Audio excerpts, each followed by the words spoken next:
Welcome to ప్రజా express news bulletin లో ముందుగా హెడ్లైన్స్. 21వ శతాబ్ద అవసరాలకు అనుగుణంగా విద్యా వ్యవస్థను ఆధునీకరిస్తున్నామన్న ప్రధాని నరేంద్ర మోడీ.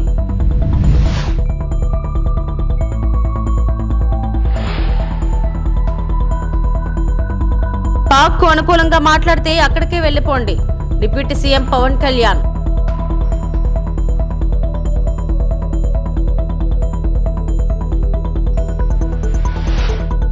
అనకాపల్లి జిల్లా నర్సీపట్నం నియోజకవర్గం మాజీ ఎమ్మెల్యే నారా లోకేష్ పై తీవ్రంగా విమర్శలు.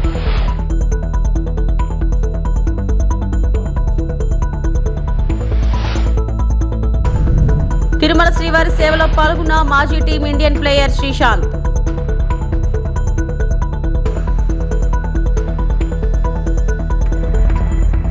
వాయుజీఎం కాన్క్లేవ్ లో ప్రసంగించిన ప్రధానమంత్రి నరేంద్ర మోడీ యువతను భవిష్యత్తుకు సన్నద్ధం చేయాల్సిన అవసరాన్ని నొక్కి చెప్పారు. విద్యను జాతీయ పురోగతికి వెన్నెముక అని పిలిచారు. భవిష్యత్తుకు సిద్ధంగా ఉన్న ప్రపంచవ్యాప్తంగా సమలేఖనం చేయబడిన విద్యా వ్యవస్థను నిర్మించడానికి జాతీయ విద్యా విధానం, ఏఐ ఆధారిత డిజిటల్ ప్లాట్ఫామ్లు మరియు కొత్త పాఠ్యాంశాల వంటి పరివర్తనాత్మక దశలను ఆయన హైలైట్ చేశారు. और उनको भारत के उज्जवल भविष्य के लिए तैयार करे. इसमें बड़ी भूमिका देश के एजुकेशन सिस्टम की भी होती है. इसलिए हम देश के एजुकेशन सिस्टम को 21वीं सदी की जरूरतों के मुताबिक आधुनिक बना रहे हैं. देश में नई नेशनल एजुकेशन पॉलिसी लाई गई है. इसे शिक्षा के ग्लोबल स्टैंडर्ड्स को ध्यान में रखकर तैयार किया गया है. नई एजुकेशन पॉलिसी आने के बाद हम भारतीय एजुकेशन सिस्टम में बड़ा बदलाव भी देख रहे हैं. National curriculum framework, learning teaching material और क्लास 1 से लेकर क्लास 7 तक नई टेक्स्ट बुक तैयार कर ली गई है.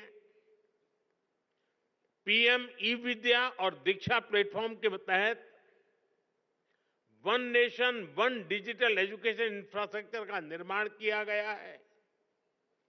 ये इंफ्रास्ट्रक्चर एआई बेस्ड है और स्केलेबल भी है.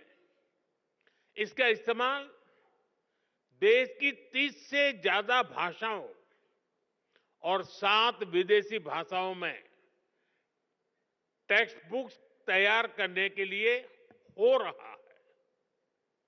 नेशनल क्रेडिट फ्रेमवर्क के जरिए स्टूडेंट्स के लिए अलग अलग विषयों को एक साथ पढ़ाना आसान हो गया है. यानी भारत के स्टूडेंट्स को अब आधुनिक शिक्षा मिलनी शुरू हुई है. उनकी कैरियर के लिए नए रास्ते बन रहे हैं. మత ప్రాతిపదికన 26 మందిని చంపిన పాకిస్తాన్ కు అనుకూలంగా మాట్లాడటం సరికాదని, అలా మాట్లాడాలనుకుంటే ఆ దేశానికి వెళ్లిపోరని ఏపీ ఉప ముఖ్యమంత్రి పవన్ కళ్యాణ్ అన్నారు.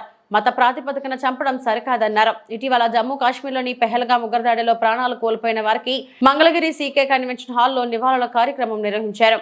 ఈ సందర్భంగా పవన్ మాట్లాడుతూ ఉగ్రవాదం, హింసపై అందరూ ఒకేలా స్పందించాలన్నారు. కాశ్మీర్ భారత్ లో భాగమని, ఇలాంటి విషయాలపై ఓట్లు, సీట్ల కోసం మాట్లాడకూడదని చెప్పారు. ఈ ఘటనలో ప్రాణాలు కోల్పోయిన శ్రీ పొట్టి శ్రీరాములు జిల్లా కావలకు చెందిన మధుసూదన్ రావు కుటుంబానికి పార్టీ తరపున 50 లక్షల ఆర్థిక సాయం ప్రకటించారు. అంటే ఉగ్రవాదం తాలూకు పంజ అన్నిటి మీద ఉంటుంది. దీంట్లో దాదాపు 26 మంది చనిపోయారు. ఈ గుర్రాలని తీసుకెళ్లి ఒక్కతను మటుకు ఒకే ఆయన ముస్లిం. మిగతా 25 మంది 25 మెంబర్స్ హిందూస్. అది కూడా ఆయన ఎదిరించాడు. ఆ గుర్రాలను తీసుకెళ్లే వ్యక్తి ఉగ్రవాదులు ఎదిరిస్తే ఆయన చంపేశారనేది వార్త. అంటే ఒక వాస్తవాన్ని వాస్తవంగా చెప్పడంలో తప్పే ఉంది అన్నాను. When you are targeted based on your religion, let us say it. చెప్దాం దాన్ని. అంత మాత్రాన ద్వేషం అని కాదు, ఉగ్రవాదుల మీద కోపం అది. మన నాయకులు ఇంతమంది ముస్లిం నాయకులు ఉన్నారు ఇక్కడ మనకి. ఈ రోజున మనం వివక్ష చూపించామా? భారతదేశంలో Kashmir is an integral part of India that can not be denied. అది మీరు చాలా బలంగా మీరు మాట్లాడాలి. ఇంకా ఇది భారతదేశం కాబట్టి చాలా 7 దశాబ్దాల తర్వాత మాట్లాడుతున్నాం మనం. కశ్మీర్ని 3 సార్లు, మన పాకిస్తాన్ని 3 సార్లు ఓడించాం. సహనం ఎక్కువైపోయింది మన దేశానికి. అతి సహనం కూడా మంచిది కాదు, మితిమీరిన మంచితనం కూడా మంచిది కాదు. ఇష్టారాజ్యంగా వచ్చి కాల్ చేసి వెళ్ళిపోతా ఉంటే మనం ఎందుకు కామ్గా ఉండాలి? మనం ఎంతమంది ఇక్కడికి వచ్చేసి ఉంటున్నారో మనకు తెలియదు, ఏ ముసుగులో ఉంటున్నారో తెలియదు మనకి. సో మీరు వెళ్ళేటప్పుడు ఇది నిరంతర పహార, eternal vigilance is essential element for democracy. మన బాధ్యత పదవులు వచ్చేసినాయా లేదా, మనం గెలిచేసామా లేదా అన్నిటికంటే కూడా ఎంత బాధ్యతగా ఉండగలం, మనం ఎంత నిరంతరంగా మనం విజిలెన్స్తో ఉండగలం, పహారా కాయగలం సమాజం మీద. ఊళ్ళల్లో ఎవరైనా కొత్త వ్యక్తులు వచ్చారా, అనుమానాస్పదంగా తిరుగుతున్నారా, ఇవన్నీ it's also part of our responsibility. So నాకు ఇది 3 సార్లు యుద్ధం ఓడిపోయిన తర్వాత మన మంచితనం ఇంకా అర్థం చేసుకుంటే ఇలాగే వచ్చి ఇళ్లలోకి వచ్చి చంపుతారు. షికారుకి వెళ్తే, సరదాకి వెళ్తే చంపేస్తారు. దీనికి మటుకు చాలా బలమైన స్టాండ్ తీసుకోవాలి. రేపు పొద్దున యుద్ధ పరిస్థితులు రావచ్చు, రాకపోవచ్చు నాకు తెలియదు యాజ్ ఆన్ టుడే. బట్ కొన్ని 7 అంశాల మీద నిర్ణయాలు తీసుకున్నారు. ముందు వాటర్ ఆపారు. అంటే కొంతమంది మాట్లాడుతారు, కొంతమంది లీడర్స్, ఎంత లౌకికవాదం, ఎంత సెక్యులరిజం అంటే అందరికీ, ఎంత సెక్యులరిజం అయిపోయిందంటే అందరికీ. నేను అనేది మన కంట్రీ స్లోగనే సత్యమేవ జయతే. Unlike America, in God we trust అంట. 3 కోట్ల దేవతలున్న దేశాలలో మన సత్యాన్ని నమ్ముతాం, కానీ మన అమెరికాలాగా ఇన్ గాడ్ వి ట్రస్ట్ ఒక దేవుడిని పెట్టలేదు మన దేశంలో. We are beyond religion, we are beyond God, truth is eternal. ఇంత 26 మంది చనిపోతే మత ప్రాతిపాదికని చంపినా కానీ మన సెక్యులర్ వాదులు, సో కాల్డ్ సూడో సెక్యులరిస్ట్, వాళ్ళు ఏం మాట్లాడుతున్నారు? మతం అడిగి చంపలేదంటారు. చనిపోయిన మధుసూదన్ గారి భార్య, అందరూ వాళ్ళ అబద్ధాలు చెప్తారు. వాళ్ళు పాకిస్తాన్ని ప్రేమిస్తా అంటారు. వీళ్ళందరూ ఇక్కడ భారతదేశంలో కూర్చొని మీరు పాకిస్తాన్ని ప్రేమిస్తుంటారు. మొన్న కొంతమంది నాయకులు డిబేట్లో మాట్లాడుతుంటే చూస్తున్నాను. మీరు పాకిస్తాన్ అంత ప్రేమిస్తే దయచేసి పాకిస్తాన్కి వెళ్ళిపోండి, ఇక్కడ ఎందుకు? సెక్యులర్ పదం అని యాడ్ చేయకముందు 70s లోనే వీఆర్ సెక్యులర్. సెక్యులరిజం అంటే అపీస్మెంట్ కాదు, అది వైట్ వాష్లు చేయకండి. తప్పులు చేస్తే పాకిస్తాన్లో ఎంత జనాభా ఉందో, ముస్లిం జనాభా అంత జనాభా ఇక్కడ ఉంది. That's what India is. అంటే మనం నిజంగా ఈ సో కాల్డ్ సూడో సెక్యులర్ వాదులు చెప్పిన విధానంగానే అయితే నిజంగా ఇంతమంది ముస్లిం పాపులేషన్ ఉంటుందా? ఇంత వివక్ష చూపించే దేశం అయితే, హిందువులే నిజంగా వివక్ష చూపించే దేశమే అయితే ఇన్ని లక్షల మంది ఉండగలరా? అసలు ఇన్ని కోట్లాది మంది జనం ఉండగలరా? అనకాపల్లి జిల్లా నర్సీపట్నం నియోజకవర్గం మాజీ ఎమ్మెల్యే మాట్లాడుతూ నారా లోకేష్ పై తీవ్రంగా విమర్శలు చేశారు. నారా లోకేష్ నిజాలు తెలుసుకోకుండా వైసీపీ నాయకులపై అక్రమ కేసులు పెట్టడం సరికాదని అన్నారు. వైసీపీ నాయకులపై అక్రమ కేసులు పెట్టడంపై ఉన్న దృష్టి పాలన మీద పెట్టడం లేదని మాజీ ఎమ్మెల్యే పెట్ల ఉమాశంకర్ గణేష్ ఈ సందర్భంగా తెలిపారు. ఈ కార్యక్రమంలో వైసీపీ నాయకులు, కార్యకర్తలు పాల్గొన్నారు. ముఖ్యంగా ఈరోజు చూస్తే అనకాపల్లి జిల్లాలోనే నర్సీపట్నం పరిస్థితి ఎలా ఉందంటే చాలా దారుణమైన పరిస్థితి. ఎందుకంటే ఈ 10 నెలల కాలంలోనే ఎన్నో దుర్మార్గాలు, వైఎస్ఆర్ పార్టీల మీద ఎన్నో కార్యక్రమాలు, ఎన్నో కేసులు, ఎన్నో తప్పుడు కేసులు కూడా పెట్టిన సంగతి చూసాం. ఇప్పుడు కొత్తగా మీకు ఒక విషయం కూడా చెప్పాలి. నిన్ననే 2019లో జరిగిన సంఘటన ఆధారంగా 6 సంవత్సరాల తర్వాత నిన్న మా పార్టీ నాయకుల మీద కొంతమంది కేసు పెట్టడం జరిగింది. ఇక్కడికి అరెస్ట్ చేసి ఇక్కడ తీసుకొచ్చారో, రిమాండ్ కూడా పంపించడం జరుగుతుంది. ఒకసారి ఏం జరిగిందో కూడా ఒకసారి మీ అందరికి చెప్పాలి. ఎవరైతే 2019లో లక్ష్మణ్ అనే వ్యక్తి, ఒక టీడీపీకి సంబంధించిన కార్యకర్త, 2019లో మరి ముఖ్యమంత్రిగా జగన్మోహన్ గారు ఉన్నప్పుడు ఏమన్నారో ఒక్కసారి మీ అందరికి కూడా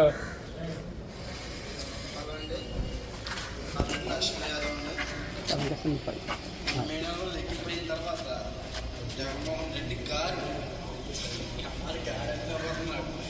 జగన్మోహన్ రెడ్డి అదే జగన్ గారు సీఎం అయిన తర్వాత 3000 పెన్షన్ ఇస్తా ఉన్నాడు. ఇచ్చిన వారాన్ని 3000 పెన్షన్ లంచాలుగా 250 రూపాయలు మించిన అంటే ఏ విధంగా అంటే ఒక ఉన్నతమైన స్థానంలో ఉన్న ముఖ్యమంత్రి గారిని మరి ఏ విధంగా సంబోధించడం మీరు అందరూ కూడా చూశారు. మరి ఇదే వ్యక్తిని అడుగుతున్నాం మనం. ఇదే వ్యక్తి ఇప్పుడున్న ఎవరైతే ముఖ్యమంత్రి గారు ఉన్నారో ఆ విధంగా మాట్లాడితే, ఇదే పదజాలు మాట్లాడితే తెలుగుదేశం పార్టీ నాయకులు ఊరుకుంటారని అడుగుతున్నా. మరి ఏ విధంగా ట్రీట్మెంట్ ఇస్తారో మాకు తెలుసు.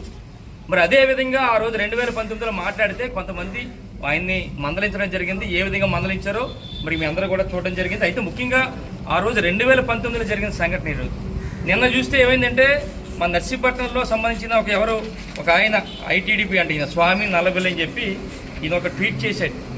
ఎక్స్లో ఏం ట్వీట్ చేశాడంటే, నారా లోకేష్ గారిని చేస్తూ ఏమన్నాడంటే, అనకాపల్లి జిల్లాలో యాదవ కులానికి చెందిన ఈ లక్ష్మణ్ ఎవరైతే ఇప్పుడు చూపించామో ఆ లక్ష్మణ్ అనే యువకుడు తన కొడుకుకు చంద్రబాబు పేరు పెట్టుకున్నాడు. దానివల్ల ఈ వైసీపీ వాళ్ళందరూ కూడా విపరీతంగా కుట్టారని చెప్పి ఒక వీడియో, ఆయన కుట్టిన వీడియో కూడా పోస్ట్ చేశారు. చేస్తే వెంటనే మరి ఎవరైతే నారా లోకేష్ గారు ఉన్నారో వెంటనే అనకాపల్లి పోలీసు వారికి వెంటనే మెసేజ్ కూడా పెట్టడం జరిగింది. ఏమన్నారంటే ఈ వైఎస్ఆర్సీపీ మానిస్టర్ బిహైండ్, అంటే ఎవరైతే ఈ రాక్షసులు ఉన్నారో వీళ్ళని వెంటనే అరెస్ట్ చేయాలని చెప్పి కూడా డైరెక్ట్గా అనకాపల్లి పోలీసు వారికి నారా లోకేష్ గారు చేస్తే నిన్న రాత్రి 12 గంటలకి మా పార్టీ నాయకులు మా నలుగురిని తీసుకొచ్చి మాకూరుపాలెం పోలీస్ స్టేషన్లో పెట్టడం, అక్కడి నుంచి ఇక్కడ కూడా తీసుకురావడం జరిగింది.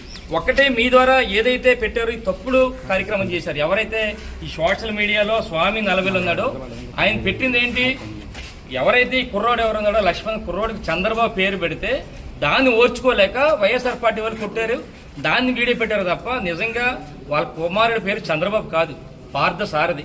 అంటే నారా లోకేష్ గారికి ఏదో ఒకటి ఇవ్వాలి, గట్టిగా ఇవ్వాలి కనుక దాన్ని చంద్రబాబు గారి పేరు చెప్పి ఈ విధంగా ట్వీట్ చేస్తే ఈ విధంగా వచ్చింది. అంటే ఈ విధంగా అంటే ఒక్కటే మీ ద్వారా ఈ టీడీపీ నాయకులు అందరూ కూడా అడిగేది ఏంటంటే, మరి ఉన్నతమైన స్థానంలో ముఖ్యమంత్రి స్థానంలో ఉన్న వ్యక్తిని ఈ విధంగా కొడక అని చెప్పి తిట్టడం ఎంతవరకు సమంజసం అంటే మీరు వీళ్ళందరినీ కూడా ప్రోత్సహిస్తారని చెప్పి అడుగుతున్నాను. కుప్పంలో ప్రజాస్వామ్యాన్ని చంద్రబాబు కూనీ చేశాడు. మున్సిపల్ చైర్మన్ ఎన్నికల్లో టీడీపీకి బలం లేకపోయినా కుర్చీ కోసం వైఎస్ఆర్సీపీ వాళ్ళని బెదిరించి ప్రలోభాలకు గురి చేయడం జరిగింది. టీడీపీ నేతలు ప్రలోభాలు పెట్టిన తీరుపై రాష్ట్రం మొత్తం ఇప్పుడు ఆశ్చర్యంతో కుప్పం వైపు చూస్తుందని భూమన కరుణాకర్ రెడ్డి ఉమ్మడి చిత్తూరు జిల్లా వైఎస్ఆర్సీపీ అధ్యక్షులు అన్నారు. కుప్పంలో ప్రజాస్వామ్యాన్ని చంద్రబాబు గారు ఖైమా చేశారు. సాక్షాత్తు తన సొంత నియోజకవర్గంలో 1000 తలల విషసర్పంగా మారి ప్రజాస్వామ్యాన్ని కాటువేశారు. ఎంత దారుణమైనటువంటి స్థితిలో కుప్పం వెళ్లిపోయిందంటే, నిరంతరం ప్రజాస్వామ్య పరిరక్షకునిగా చెప్పుకునేటువంటి ముఖ్యమంత్రి గారు తన సొంత నియోజకవర్గంలోనే ప్రజాస్వామ్యాన్ని ఇంతగా అపహాస్యం చేయటం అన్నది ఆశ్చర్యకరమైనటువంటి విషయం. కుప్పం మున్సిపాలిటీలో తనకు కేవలం 6 సీట్లే ఉన్నప్పటికీ కూడా, 6 మంది కౌన్సిలర్లే ఉన్నప్పటికీ కూడా ఈ రోజున దినటువంటి మున్సిపల్ చైర్మన్ ఎన్నికల్లో వైఎస్ఆర్ కాంగ్రెస్ పార్టీ అభ్యర్థుల్ని ఒక్కొక్కరిని దాదాపు 50 లక్షల రూపాయలతో కొనివేసి ప్రజాస్వామ్యాన్ని రక్షించేటువంటి వ్యక్తిని అని చెప్పుకునేటువంటి చంద్రబాబు నాయుడు గారు చేసినటువంటి నిర్వాకం వలన రాష్ట్రం యావత్తు ఈ రోజున ఆశ్చర్యంగా కుప్పం వైపు చూస్తోంది. ఇంత దారుణమా? ఆ కుప్పం మున్సిపాలిటీని చంద్రబాబు నాయుడు గారి పార్టీ గెలవకపోయినా వచ్చేటువంటి నష్టం ఏమీ లేదు. ఆయన కూటమి ప్రభుత్వం అధికారంలోకి వచ్చిన తర్వాత మేము రాష్ట్రంలో ఎక్కడ ఎవ్వరు ఇతర పార్టీల వాళ్ళు మా పార్టీలోకి చేరాలని వచ్చినా వాళ్లను చేర్చుకునేటువంటి ప్రసక్తి లేనే లేదు. వాళ్లను చేర్చుకొని మేము మా పార్టీని బలోపేతం చేసుకోవాల్సినటువంటి అవసరం మాకు లేదు అని పదే చెప్పినటువంటి ముఖ్యమంత్రి గారు గత 2-3 నెలలుగా రాష్ట్రంలో జరుగుతున్నటువంటి అనేక మున్సిపల్ మరియు స్థానిక సంస్థల ఎన్నికలలో తెలుగుదేశం కూటమి ప్రభుత్వం చేస్తున్నటువంటి దారుణాలని ప్రజలందరూ కూడా గమనిస్తున్నారు. తిరుమల శ్రీ వెంకటేశ్వర స్వామి వారిని మాజీ టీమిండియన్ క్రికెటర్ శ్రీశాంత్ దర్శించుకున్నారు. మంగళవారం ఉదయం వీఐపీ విరామ సమయంలో కుటుంబ సభ్యులతో కలిసి స్వామివారి సేవలో పాల్గొని మొక్కులు చెల్లించుకున్నారు. దర్శనం అనంతరం రంగనాయకుల మండపంలో వేద పండితులు వేదాశీర్వచనం అందించగా ఆలయ అధికారులు శ్రీవారి తీర్థ ప్రసాదాలు అందజేసి పట్టు వస్త్రంతో సత్కరించారు. ఆలయం వెలుపల శ్రీకాంత్ మీడియాతో మాట్లాడుతూ శ్రీవారిని కుటుంబ సభ్యులతో దర్శించుకోవడం చాలా సంతోషంగా ఉందని అన్నారు. చిన్న వయసులో వైభవ్ సూర్యవంశీ అద్భుతమైన రీతిలో పరుగులు సాధిస్తున్నారని అన్నారు. 2వ అత్యధిక స్కోర్ సాధించి ఐపీఎల్లో చరిత్ర సృష్టించారని తెలిపారు. కామెంటరీ బాక్స్ నుంచి ఆ మ్యాచ్ చూస్తూ ఉండడం చాలా ఆనందాన్ని ఇచ్చిందని తెలియజేశారు. సౌత్ ఇండియా నుంచి చాలా మంది క్రికెటర్లు రావాలని కోరుకున్నట్లు తెలియజేశారు.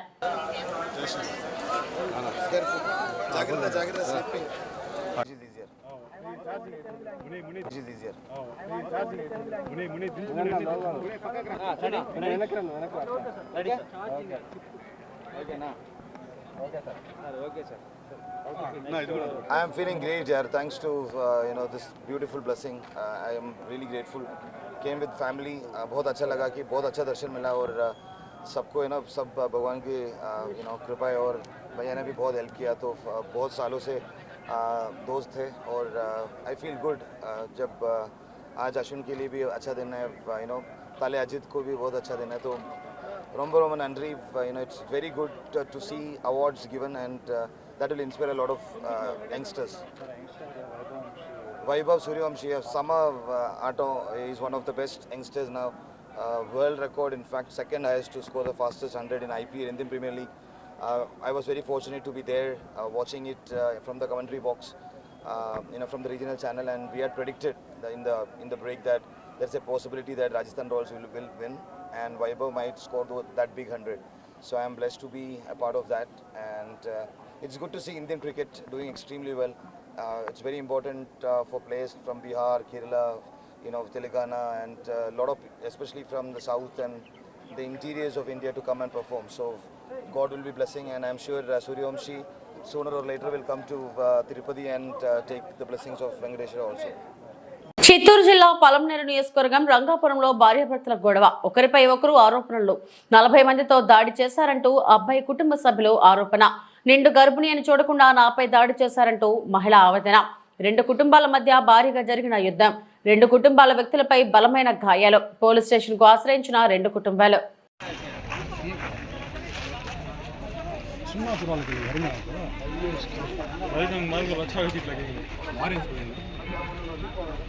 किसके सुनने कलेक्शन आता नहीं तो कलेक्शन आई वो जो क्या हिसाब से सोच क्या चुरा रहे हैं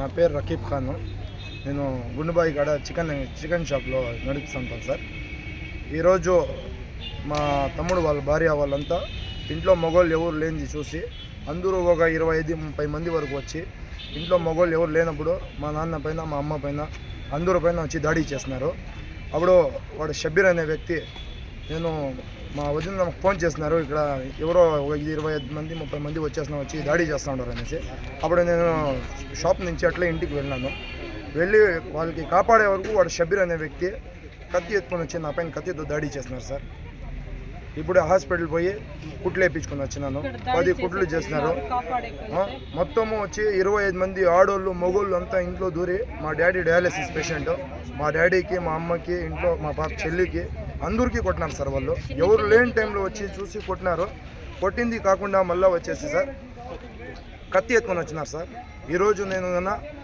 చూడండి సార్ కత్తితో వచ్చి నాకు దాడి చేస్తున్నారు సార్ 10 కుట్లు పడిండాయి ఈరోజు మనము ఈరోజు ఏమైనా నాకు జరిగింటే ఎవరు సార్ బాధ్యత ఈరోజు ఇంత పని చేసి వాళ్ళు మళ్ళా వచ్చి ఈరోజు వాళ్ళ ప్లాన్ ప్రకారము 25 మంది 30 మంది వచ్చి మనకు ఎవరికో ఒకరికి సంపాలనేసి వాళ్ళు చూసుకొని వాళ్ళు ఇంటికాడ వచ్చినారు ఇంట్లో దూరి కొట్టినారు సార్ రాడు కత్తులు గొటార్లు అన్నీ ఎత్తుకొని వచ్చినారు ఒకేసారి వాడు షబ్బీర్ అనే వ్యక్తి ఈరోజు వాడు పడాల్సింది సార్ నాకు చెయ్యి అడ్డం పెట్టిన దానికి ఈరోజు ఇక్కడ పడింది నాకు దాంట్లో వేరే ఇంట్లో నగలు అంతా ఉంటే వాళ్ళది అంతా ఆడవాళ్ళ పైన అంతా చైన్లు నగలు అంతా పేరుకొని వెళ్ళిపోయినారు సార్ వాళ్ళు మాకు అందుకోసం మేమంతా ఈరోజు చేరి అందరూ వచ్చి పోలీస్ స్టేషన్కి వచ్చిన్నాము పోలీస్ స్టేషన్ నుంచి మాకు న్యాయం కావాలి వాళ్ళ మీద ఎవరైతే దాడి చేస్తున్నారో వాళ్ళందరి పైన మనకు కేసు చేయాలి సార్ అందుకోసం అందరికీ మేము రిక్వెస్ట్ చేస్తున్నాం వాళ్ళపైన కేసు చేసి మాకు న్యాయం జరగాలనేసి మేము కోరుకుంటాం సిద్ధవటం సమీప మద్దూరు అడవిలో మంటలు గుర్తు తెలియని వ్యక్తులపై ఫారెస్ట్ శాఖ ఆగ్రహం కడప జిల్లా సిద్ధవటం మండలంలోని మద్దూరు అటవీ ప్రాంతంలో గుర్తు తెలియని వ్యక్తులు నిప్పిపెట్టిన ఘటనతో అడవిలో మంటలు ఎగసిపడుతున్నాయి ఈ మంటలు పరిసర ప్రాంతాలకు వ్యాపించకుండా అటవీ శాఖ అధికారులు అప్రమత్తమై మంటలను అదుపు చేస్తున్నారు ఈ ఘటనపై స్పందించిన రేంజర్ కళావతి మాట్లాడుతూ అడవులకు నిప్పిపెట్టడం చట్టరీత్యా నేరం ఇలాంటి చర్యలకు పాల్పడితే కఠిన చర్యలు తప్పవని హెచ్చరించారు మంటల కారణంగా వన్యప్రాణులకు గణనీయమైన నష్టం వాటిల్లే ప్రమాదం ఉందని ఆమె ఆవేదన వ్యక్తం చేశారు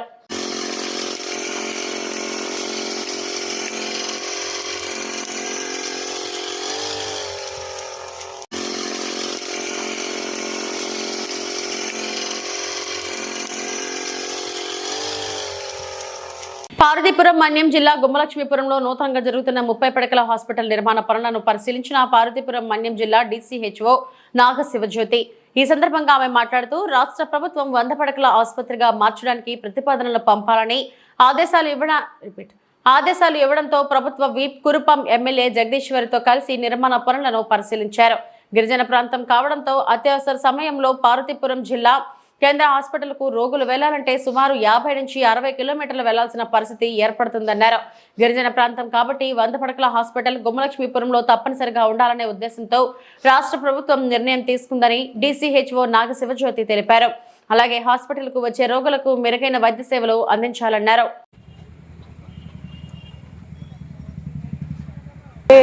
గవర్నమెంట్ ఈ హాస్పిటల్ని 100 బెడెడ్ హాస్పిటల్గా డెవలప్ చేయడానికి ప్రపోజల్స్ పంపించమని చెప్పారు. సో దీనికి స్కోప్ ఎంత ఉంది ఏంటి అని వచ్చి చూడడానికి వస్తే ఇక్కడున్న వర్క్ లోడ్కి ఇక్కడ బాగా ఇంటీరియర్ ప్లేస్ అవ్వడం వల్ల మిగతా అంటే డిస్ట్రిక్ట్ హాస్పిటల్కి కానీ ఎక్కడికైనా రావడానికి వీళ్ళు దరిదాపు 55-60 కిలోమీటర్లు రావడం అన్నది చాలా కష్టమైన పని ఇంటీరియర్ ఏరియా కాబట్టి డెఫినెట్గా ఇక్కడ 100 బెడెడ్ హాస్పిటల్ అవసరం అని గవర్నమెంట్ కూడా కన్సిడర్ చేసింది. సో ఆ ప్రపోజల్స్ గురించి చూడడానికి వచ్చాము. డెఫినెట్లీ ఆ ప్రపోజల్స్ శాంక్షన్ అయిపోయినట్టే, ప్రపోజల్స్ వెళ్ళిన తర్వాత శాంక్షన్ అవుతుంది. సో ఇది ఇక్కడ హెల్త్ ప్రాబ్లమ్స్ అనేవి సాల్వ్ చేయడానికి అది ఒక మంచి ఇది కింద పనిచేస్తుంది. ఎందుకంటే ఇంకా ఈ కొత్త బిల్డింగ్ కూడా ఆల్మోస్ట్ కంప్లీషన్ స్టేజ్లోకి వచ్చింది, కానీ ఇంకా 2-3 నెలలు పడుతుందేమో అనిపిస్తుంది. మేము మాట్లాడి అంటే ఇక ఈఈ గారితో వాళ్ళతో మాట్లాడి వర్క్ కూడా తొందరగా అయ్యేటట్లు చూస్తాము. దానివల్ల ఏంటంటే ఎంత తొందరగా బిల్డింగ్ మనకి ఫంక్షనాలిటీలోకి వస్తే ఇక్కడ మంచాలు అవి చాలా తక్కువ ఉన్నాయి, పేషెంట్లు ఎక్కువ ఉన్నారు. సో హాస్పిటల్ పెద్దది ఉంటే కానీ వీళ్ళు వచ్చే సీజన్లో ఫీవర్ సీజన్లో ఇబ్బంది లేకుండా పేషెంట్లకి అది డెఫినెట్గా అయ్యేటట్టు చూస్తాము. ముందస్తు అరెస్టులతో ఉద్యమాలను ఆపలేరు. బీసీ విద్యార్థి సంఘం రాష్ట్ర ఉపాధ్యక్షులు సాయి భాష, పట్నం మాణిక్యం యువసేన సభ్యులు తెలంగాణ రాష్ట్రంలో సిగ్గులేని రాజకీయాలు చేస్తున్నారు. ఇది ప్రజాస్వామ్యమని మర్చిపోయినట్టు ఉన్నారు. అధికార పార్టీ నాయకులు, అధికారులు ప్రజాక్షేత్రంలో విద్యార్థుల పట్ల మా నాయకులు ఆర్ కృష్ణయ్య మరియు రాష్ట్ర అధ్యక్షులు వేముల రామకృష్ణ పిలుపు మేరకు ఈ రోజు వరకు అకాడమీ పూర్తయినా కూడా 14,75,000 మంది విద్యార్థులకు పెండింగ్ లో ఉన్న స్కాలర్షిప్ ఫీజు రియంబర్మెంట్స్ 8,000 కోట్లు రిలీజ్ చేయాలని collectorate, RDO office, MRO office ముట్టడి కార్యక్రమం నిర్ణయించడం జరిగింది. ఈ మేరకు ముందస్తు అరెస్టు చేయటం ఇది సరికాదు. స్వార్థపు రాజకీయాల కోసం విద్యార్థుల తల్లిదండ్రులతో చెలగట్టమాడుతున్న ఈ రాష్ట్ర ప్రభుత్వాన్ని మా విద్యార్థుల సమస్యలు పట్టించుకోకపోతే తొందరలోనే గద్దె దింపే సత్తా మా విద్యార్థి నాయకులకు, విద్యార్థులకు ఉంది. మా విద్యార్థులతోనే సాధ్యమని చెప్పేసి ఈ రోజు ఈ సందర్భంగా ప్రభుత్వాన్ని హెచ్చరిస్తున్నాం. నమస్కారం. ఈరోజు తెలంగాణ రాష్ట్ర వ్యాప్తంగా ఆర్ కృష్ణయ్య గారి పిలుపు మేరకు ఈరోజు కలెక్టరేట్ ముట్టడిలు, ఈరోజు ఎంఆర్ఓ ఆఫీస్ ముట్టడిలు, ఆర్టీఓ ఆఫీస్ ముట్టడిలు కార్యక్రమం నిర్వహించడం జరిగింది ఆర్ కృష్ణయ్య గారి పిలుపు మేరకు. కావున ఈరోజు ప్రతి ఒక్కరు కూడా విద్యార్థులకు 14,75,000 మంది విద్యార్థులు ఈరోజు ఫీజు రియంబర్స్మెంట్ స్కాలర్షిప్ రాక 8,000 కోట్లు రాష్ట్ర వ్యాప్తంగా పెండింగ్ ఉండడం వల్ల ఈరోజు ధర్నాలు నిర్వహించడం జరిగింది. కావున ఈ కార్యక్రమంలో ముందస్తు అరెస్టు చేసి ఈరోజు అధికారులు, ఈరోజు ప్రజాప్రతినిధులు, ఈరోజు అధికారంలో ఉన్నటువంటి నాయకులు ఇది ప్రజాపాలన, ఇది ఒకటి ప్రజాస్వామ్యం అని చెప్పి ఈరోజు మర్చిపోయారని చెప్పేసి ఈరోజు ఆలోచన చేయాల్సిన అవసరం ఉన్నది. ఈరోజు రాష్ట్ర ప్రభుత్వం ఇది ప్రజాపాలన అని చెప్పేసి ఈరోజు ప్రజాస్వామ్యం అనే విషయాన్ని ఒకటి మర్చిపోయారని చెప్పేసి ఈ సందర్భంగా ఈరోజు తెలియజేస్తూ ఈరోజు అక్రమ అరెస్టులతోటి ఈ ఉద్యమాలు ఆపలేరు. ఈరోజు విద్యార్థుల పట్ల నిరంతరం పోరాడడానికి మేము ఎల్లప్పుడూ సిద్ధంగా ఉన్నామని చెప్పేసి ఈరోజు తెలియజేస్తున్నాం. ఈరోజు రాష్ట్ర ప్రభుత్వం విద్యార్థులతోటే కాదు, విద్యార్థుల తల్లిదండ్రులతో వాళ్ళ జీవితాలతో ఆడుకుంటున్నారు. ఈరోజు రాష్ట్ర ప్రభుత్వంలో ఉన్న పరిస్థితి ఏంటంటే గత ప్రభుత్వాలలో ఉన్నప్పుడు కనీసం విద్యార్థులకు కనీసం ఒక రెస్పాన్స్ అన్న ఉంటుండే. ఒక అధికార ఆఫీసులకు పోతే ఈరోజు కలెక్టరేట్ ఆఫీసులకు పోయినా కానీ స్కాలర్షిప్ల పర్పస్లో పోయి మాట్లాడదామన్నా కూడా కనీసం అధికారులు స్పందిస్తుండే. ఈరోజు దుష్ట పరిస్థితి ఏంటంటే కాంగ్రెస్ ప్రభుత్వం పరిపాలన 16 నెలలు అవుతుంది పూర్తయి, ఇప్పటికీ విద్యార్థుల పట్ల ఒక చిన్న శాతం కూడా, ఒక 0.1% శాతం కూడా విద్యార్థులపైన రాష్ట్ర ప్రభుత్వం పట్టించుకోకపోవడం ఇది చాలా సిగ్గుచేటు. ఇది ప్రజాస్వామ్యం. తప్పకుండా ఒకటి గుర్తుపెట్టుకోండి, అధికార పార్టీ నాయకులారా, అధికారులు సోదరులారా ఒకటి హెచ్చరిస్తున్నాం. బీసీ విద్యార్థి సంఘం తరపున ఈరోజు అధికారంగా ఈరోజు ముందస్తు అరెస్టులు చేసి మాలాంటి ఉద్యమం చేసే వాళ్ళని ఉద్యమాలు ఆపొచ్చు, కానీ ఒకటి చెప్తున్నాం. ఈరోజు కొంతమంది మాత్రాన్ని అరెస్టు చేయగలుగుతారు, ఈరోజు కొంతమంది మాత్రాన్ని అరెస్టు చేస్తున్నారు అధికార పార్టీ నాయకులు. కానీ ఈరోజు విద్యార్థుల తల్లిదండ్రులను ఏకం చేసి విద్యార్థుల తల్లిదండ్రులు రాష్ట్ర వ్యాప్తంగా పోగు చేసి వాళ్ళతోడు ఉద్యమాలు చాలా తీవ్రంగా చేస్తామని చెప్పేసి ఈరోజు ఈ సందర్భంగా తెలియజేస్తున్నాం. ఈరోజు ఒకటి మళ్ళీ ఈరోజు గురుకులాలు ఏర్పాటు చేస్తామని చెప్పేసి నాణ్యమైన ఫుడ్ తినిపిస్తున్నాం, నాణ్యమైన భోజనం పెడుతున్నామని చెప్పేసి ఏదో గవర్నమెంట్ వచ్చిన 16 నెలల్లో ఎన్నో మాటలు మాట్లాడుతున్నారు, కానీ ఇవన్నీ బక్వాసున్నాయి. ఎక్కడ కూడా విద్యార్థులు ఇప్పటి వరకు రాష్ట్ర ప్రభుత్వం ఏర్పడినప్పటి నుంచి 48 మంది విద్యార్థులు చనిపోయారు. ఎక్కడ పోయింది ఈ రాష్ట్ర ప్రభుత్వం? మృతి ప్రక్షాళన కోసమే 1,00,000 కోట్లు విడుదల చేస్తారు. ఏవో ఇప్పుడు ఎమ్మెల్యే క్యాంప్ ఆఫీసులు, మినిస్టర్ క్యాంప్ ఆఫీసుల కోసం 1,00,000 కోట్లు అమలు చేస్తున్నారు, కానీ విద్యార్థులు ఏమన్యాయం చేసిర్రు? సరే విద్యార్థులు ఏమన్యాయం చేసిర్రు? వాళ్ళకు పెండింగ్లో ఉన్న ఫీజు రీయింబర్స్మెంట్, స్కాలర్షిప్ రిలీజ్ చేయకుండా ఈరోజు ఒకటి విద్యార్థులకు ఓటక్కు లేదని చెప్పా ఈరోజు చిన్న 10వ తరగతి పిల్లల వరకు వాళ్ళని పట్టించుకునే నాదులే లేడు. ఈరోజు గురుకులాల పరిస్థితులు చూస్తే పురుగుల అన్నము వాళ్ళకు తీవ్ర ఘోరమైన పరిస్థితి ఈరోజు విద్యార్థులది. సరైన సౌకర్యం లేక చాలా ఇబ్బంది పడుతుంది. రాష్ట్ర ప్రభుత్వం ఇట్లాంటి అరెస్టులు ఎన్ని చేయించినా కూడా మేము ఉద్యమాలు మాత్రం ఆపం. మేము తప్పకుండా ఉద్యమిస్తాం. విద్యార్థుల సమస్యల పట్ల నిరంతరం పోరాడుతూనే ఉంటాం. ఏ రోజు వెనుకడుగు వేసేది ఉండదు, వెనుకడుగు వేయం కూడా. ఇదే మా హెచ్చరిక. రాష్ట్ర ఇవి ఇప్పటివరకు నా బులెటిన్ అప్డేట్స్. నమస్తే.